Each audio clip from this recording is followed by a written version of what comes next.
이슈 옥타곤 박지원입니다. 해가 갈수록 늘어나는 이 아동학대. 특히 우리 전북 지역의 아동학대 발생률은 전국에서도 높은 수준인데요. 제대로 신고조차 이루어지지 않는다는 점에서 그 심각성이 매우 큽니다. 최근 세상을 떠들썩하게 했던 고준희 양 사건부터 지금도 어디선가 일어나고 있을지 모를 아동 혹은 영아 학대. 오늘 10미니츠에서는 그중 한 사건을 취재했습니다. 이른 아침. 잠을 너무 못 잤었고 그래서 이제 잠깐 얘기 봐달라고 얘기를 하고. 새벽 내내 아이를 돌보던 민정 씨는 갑작스럽게 피로가 몰려와 남편에게 생후 50일이 된 아이를 맡기고 깜빡 잠이 들었다고 했습니다. 피곤해서 깊이 잠들었었던 것 같은데 근데 너 얘기가 너무 찢어지게 오니까 배고파서 그냥 그런 거라고 생각을 하고 순간적으로 잠결이니까 애기 왜 우냐고. 애기 왜 울어? 아이가 찢어지게 우는 소리를 듣고 잠에서 깬 민정 씨는 아이가 배가 고파서 우는 줄 알고 젖을 물리려고 했습니다. 그런데 아이의 다리가 이상했다고 말합니다. 그래서 애기 키우면은 잘못해서 뭐 이렇게 빠지기도 한다더라 이런 얘기를 들은 적이 있어요. 당연히 빠졌나 보다. 그냥 그거밖에 생각할 수가 없었어요. 뼈가 빠진 것이라고 생각한 민정 씨는 아이를 데리고 다급히 집을 나섰습니다. 인근 소아과를 찾았지만 정밀 검사가 필요하다는 말에 종합병원을 찾은 민정 씨. 하지만 병원에서 말해준 결과는 충격적이었습니다. 아이의 우측 허벅지 뼈에 골절이 생겼다는 예상치 못한 결과가 나온 겁니다. 부러졌다는 말을 듣자마자 너무 그냥 충격을 받아가지고 그 말씀을 하시면서 애기가 근데 너무 어려서 수술을 할 수 있을지 모르겠다고. 너무 어리니까 수술이 불가능할 수도 있다고.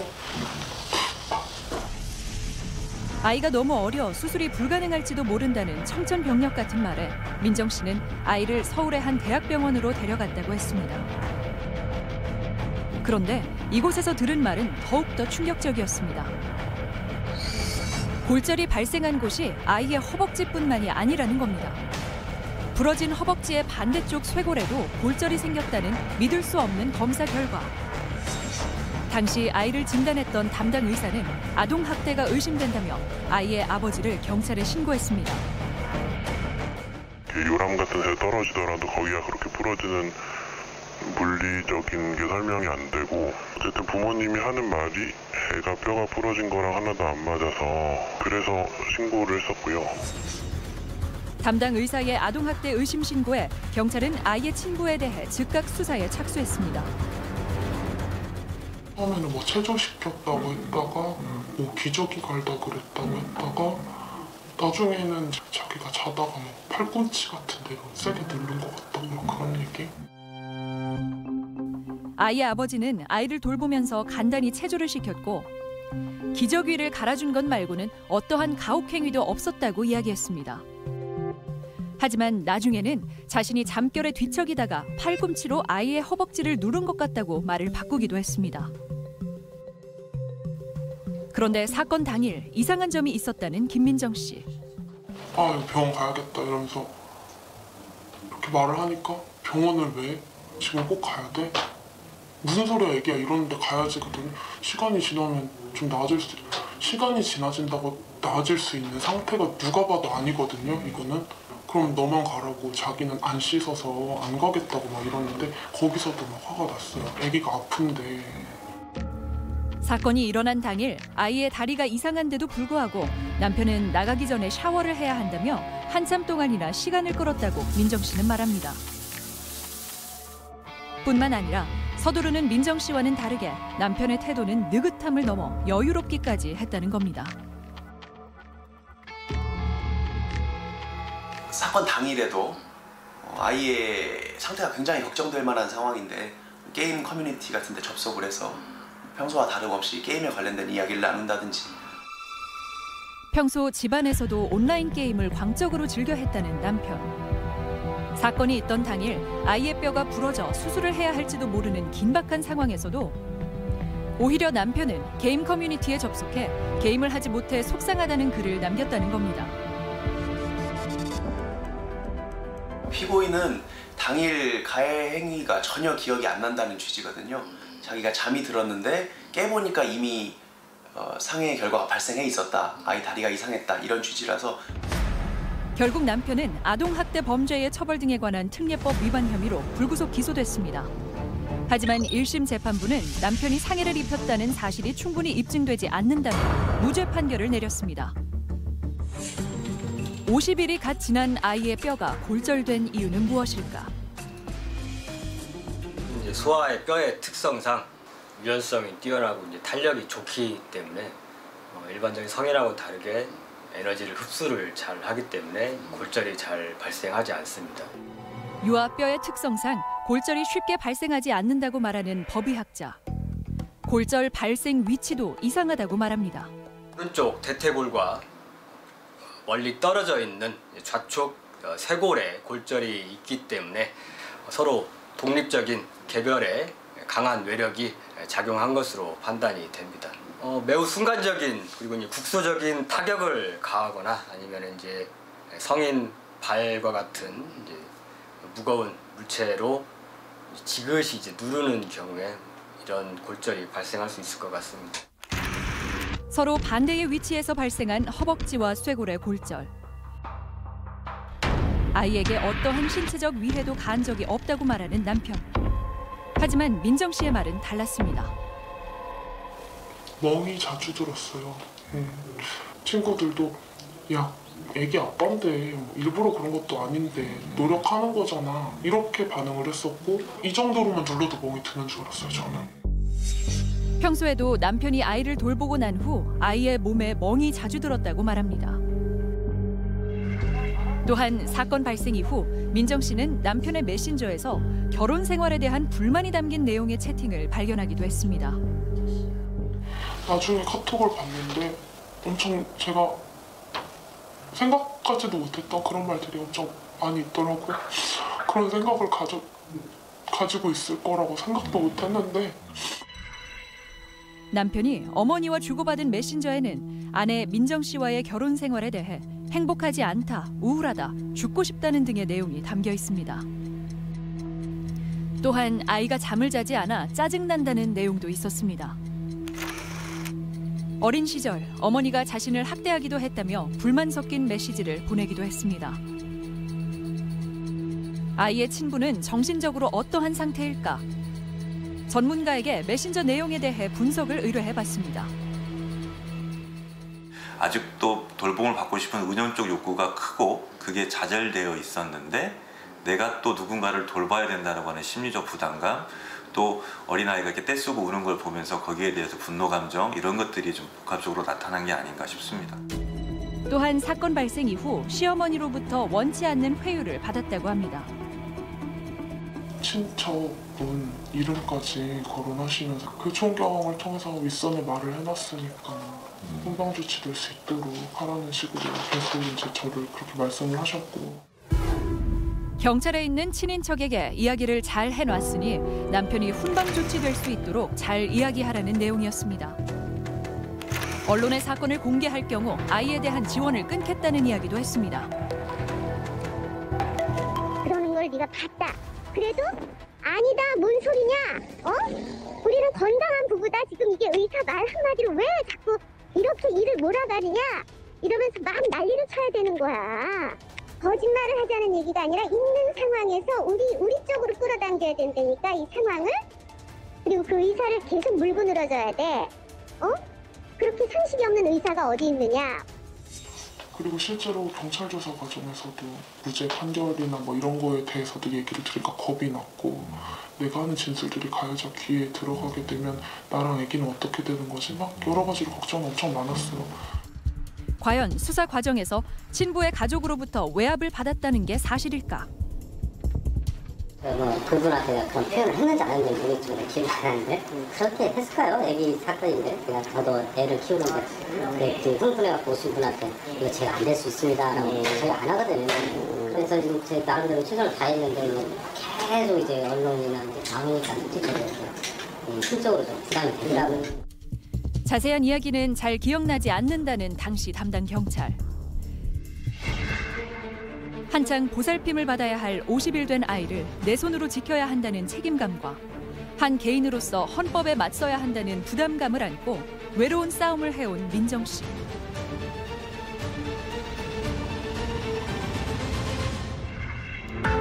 그리고 지난 1월 2심 재판부는 남편이 고의로 상해를 가한 사실이 충분히 입증된다며 1년 6개월의 실형을 선고했습니다. 딸이 새벽에 울고 보채는 상황에서 그동안 쌓인 부정적인 감정이 폭력적인 행동으로 발현했을 가능성이 있다고 재판부는 판단했습니다. 하지만 민정 씨는 여전히 사건이 발생한 그날의 충격에서 벗어나지 못하고 두려움에 떨고 있습니다.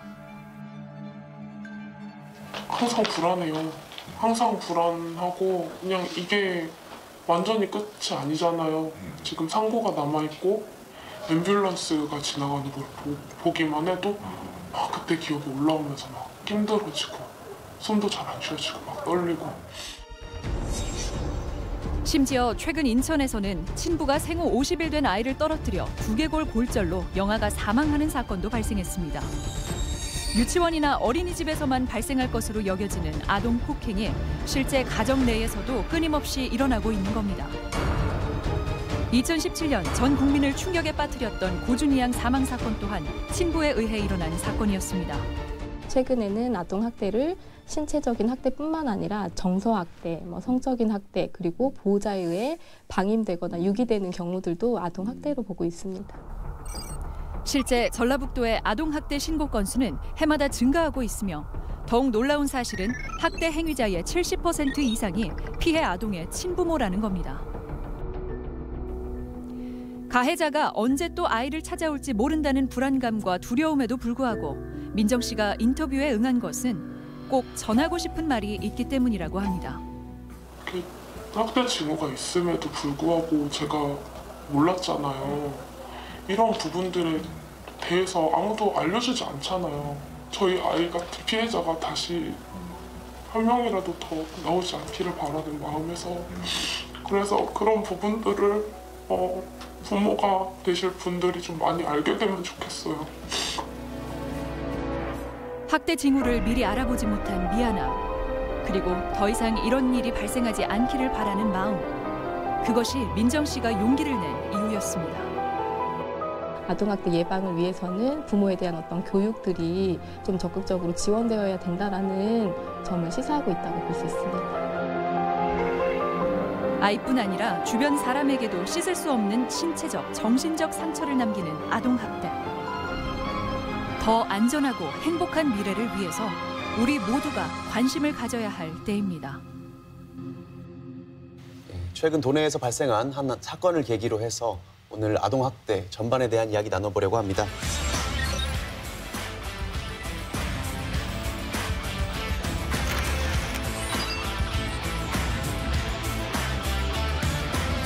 저희가 영상에서도 봤지만 학대라는 게 남들 다 있는 거리에서 하는 게 아니잖아요. 굉장히 은밀하게 이루어지는데 저희가 어떤 징후를 보고 조금 학대인 것을 알아차릴 수 있는지 이런 게 궁금합니다. 아동학대는 좀 여러 가지의 학대 종류들이 있는데 보통 이제 저희가 지금 영상에서 본 것처럼 신체학대에 해당이 되는 거죠. 네. 그 다음에 이제 징후를 알 수 있는 것들은 우리가 정서학대. 어른들을 기피한다거나 네. 아니면 굉장히 눈치를 본다거나 그리고 또 방임 같은 경우에는 예. 좀 아이들이 계절에 안 맞는 옷을 입고 있다거나 아니면 위생적으로 좀 이렇게 불결하다거나 이런 경우도 있고 네. 또 성학대인 경우에 그 또래보다 좀 조숙한 성지식이라든지 네. 아니면 아주 외면 굉장히 아이들이 잠을 또 막 심하게 잠만 잔다든지 사실은 일반적인 아이들의 발달에 그 이상한 양상을 보이는 경우에는 네. 학대를 좀 의심해 볼 만하죠. 그렇군요. 예전에는 아동 학대인지 훈육인지 가정 교육인지 네, 사실은 이거에 대한 판단 기준이 아무래도 좀 혼란스러웠던 것 같아요. 이제 가정 안에서의 일은 보통 개입을 안 하는 문화가 있기 때문에 네. 비단 그 아동 학대뿐만 아니라 가정 폭력 자체에 대해서 사실은 주변이나 공권력까지도 사실은 되게 소극적인 개입을 했기 때문에 이제 저부터도 그런 경각심이 있는 거예요. 그래서 주변의 아이들, 네. 옆집의 아이들을 예전처럼 그냥 왜 요새 안 보이지? 네. 뭐 그리고 표정을 한번 살펴본다라든가 이런 식의 어떤 경각심들이 있어서 그 신고 건수가 많이 늘어난 것 같더라고요. 자식을 소유의 개념으로 봤었던 것이 여러 가지 이유 중에 또 아동학대를 불러일으킬 수 있는 중요한 또 하나의 이유가 아니었나 이런 생각들을 좀 해보게 됩니다. 그래서 누군가를 소유한다고 하는 것이 사실 자칫 잘못하면 인권을 갖다가 무시하게 될 수밖에 없는 그런 위험한 상황에 갈 수도 있겠다라는 생각들을 좀 해보게 됩니다. 그 영상에 나온 피해자 모친 말을 들어보면 자기가 나이가 어려서 결혼을 해서 아이를 낳았는데 누구도 나한테 이런 것을 알려주지 않았다. 뭐 교육이 필요한 거 아니냐 이런 필요성을 제기해 주셨어요. 사실은 보건복지부에서도 그래서 2016년부터 전국적으로 공통 부모교육 콘텐츠를 개발을 해서 전국의 육아종합지원센터에서 지금 실시를 하고 있어요. 이제는 좀 이런 거는 학대입니다라고 이렇게 구분할 수 있을 정도의 그런 부모님들이 기준이 필요한 그런 시대가 됐고요. 요새는 아파트 문만 닫으면 그 안에서 도대체 무슨 일이 일어났는지를 모르고 또 현실적으로 통계를 보더라도 80% 이상이 가정 내에서 친부모한테 학대를 당하기 때문에 아무래도 이런 문화라면 사회가 정부가 지자체가 좀 지원을 하는 시스템을 만들어야 될 것 같더라고요. 인구 1000명당 아동 학대가 이제 발생하는 경우로 따지면 안타깝게도 전라북도가 가장 높습니다. 아동 학대가.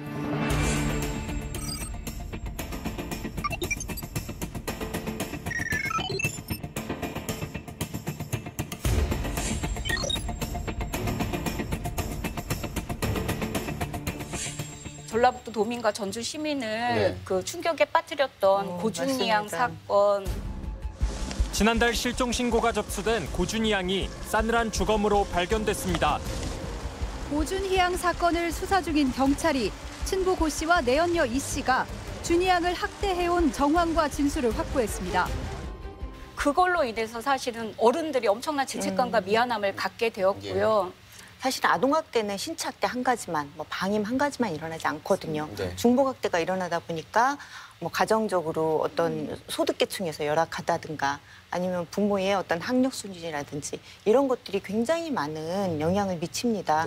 그렇게 치면 사실은 전북에 대한 삶의 질이 조금 어려워서 그런 상황이 많이 발생하지 않을까 저는 제가 하나 더 지적하고 싶은 것은요.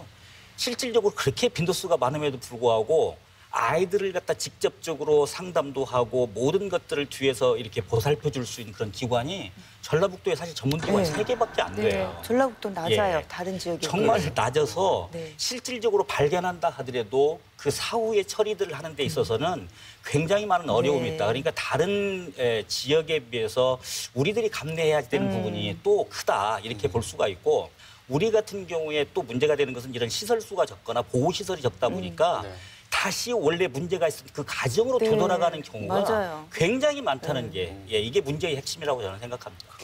2015년도인가요? 그 9살 난 그 남자아이가 조모에 의해서 폭력 아동 학대를 당해서 격리가 됐다가 다시 부모가 다시 친조모한테 맡겼어요. 근데 그 친할머니한테 학대를 당해서 사망하는 사고가 있었습니다. 지난해 3월 전주에서 할머니가 집안에서 손자를 때려 숨지는 사건이 발생했습니다.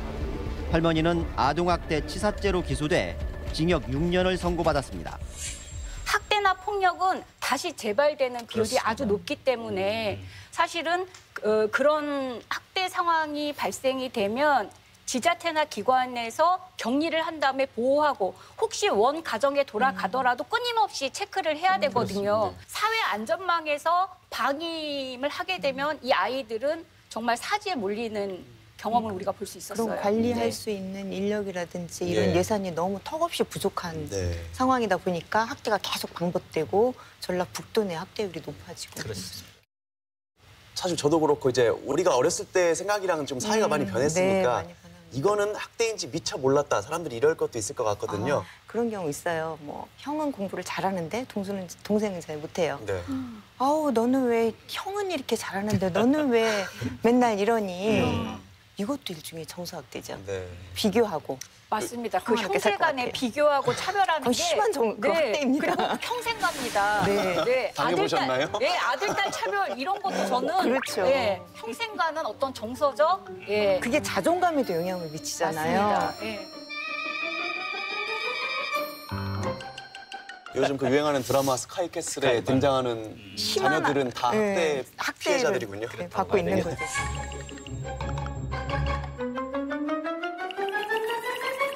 부모 교육을 할 때도 여러 가지 컨텐츠들이 있지만 부모님들이 먼저 나를 찾는 게 되게 중요하다는 생각이 드는 게요. 그게 꼭히 어디 가서 교육을 받지 않더라도 사실은 아이의 권리를 생각하고 나의 권리를 생각하고 저는 그런 생각 많이 하거든요. 저도 프로그램 있으면 소개해 주세요. 저도 네. 하고 싶은데 저도 아이가 어려서. 맞습니다. 어렸을 때 저희 엄마가 이렇게 말씀하신 거 저건 어른으로서 너무 부당하다. 네. 내가 어리다고 이렇게 하는 건 부당하다 이런 생각이 들었거든요. 근데 우리도 알게 모르게 어른이 됐다고 그렇게 행하는 건 아닐까. 예, 조금은 이제 그 교육적 차원이나 이제 미시적 측면에서 강조를 하셨다면 저는 이제 동시에 또 저희들이 추구해야 될 내용 중에 하나가 사회적 차원에 관한 운동도 굉장히 중요한 것 같아요. 네. 그래서 전 사회적으로 아이들을 보는 아이들의 인권을 바라보는 그런 이 정말 눈높이가 조금 더 성숙해지고 높아졌으면 좋겠다 이런 생각들을 하는 것이죠. 그렇게 되면 많은 사람들이 사실은 아이들을 물론 뭐 내 아이는 아니지만 내 아이와 비슷한 감정으로 바라보게 되고 혹시 저 아이가 무슨 문제가 있는지를 보게 되는 것이죠. 그래서 우리 사회에 있는 모든 구성원들이 사실 게이트키퍼의 역할들을 충실히 수행해야지 우리 사회가 건강해지고 조금 더 아이들이 좀 행복한 그런 사회가 되지 않을까 이런 생각들을 좀 해보게 됩니다. 네. 그동안 드러나지 않았던 학대 사례들이 얼마나 많을까 하는 생각에 또 안타까운 마음도 들고요. 그렇습니다. 여러 가지 문화를 개선해서 설사 어른 세대가 학대를 받았더라도 아래로는 대물림하지 않는 그렇죠. 그런 일이 나타났으면 예, 좋겠습니다. 좋은 말씀 감사합니다. 예, 네, 감사합니다. 감사합니다.